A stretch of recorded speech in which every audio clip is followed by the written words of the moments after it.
चला तर आज गोबीची रोपं लावूया. डॅन टॅडॅन. There is no shortcut to success.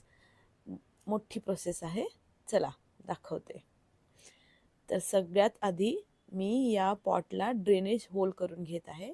हे हॉट गनच्या मदतीने करत आहे.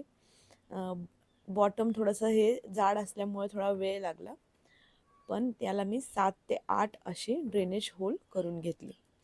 त्यानंतर मी या पॉटमध्ये सुका कचरा, सुके जो पानांचा कचरा असतो तो दाबून दाबून त्याच्यामध्ये भरला.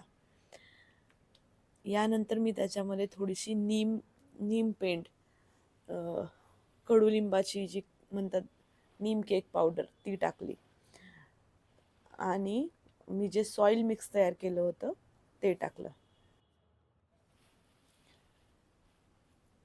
सुका पालापाचोळा असल्यामुळे सॉईल मिक्स अगदी थोड्या प्रमाणात लागतं.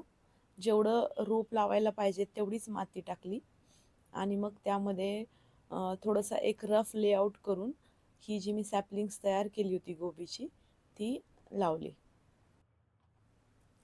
एका कपामध्ये 2 ते 3 बिया टाकल्या होत्या, तर जवळपास सगळ्याच बिया उगल्यात असं मला वाटतंय. एकामध्ये 2-3 रोपं तयार झाली होती, तर ती मी सेपरेट करून याच्यामध्ये लावली. यामध्ये 1-2 रोपं मी जास्तीचीच लावली आहे, म्हणजे ही रोपं जरा जवळ लावली आहे. म्हणजे 1-2 रोप जरी याच्यामधलं सर्वाईव्ह नाही झालं तरी हरकत नाही आणि इतर झाडांना व्यवस्थित जागा पुरेल. तर माझी रोपं लावून झालेली आहेत.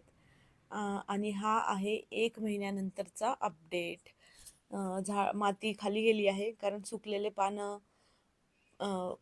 कंपोस्ट झाल्यामुळे ते थोडंसं खोल गेलं आहे. याच्यामध्ये मी अजून थोडीशी माती ॲड करणार आहे.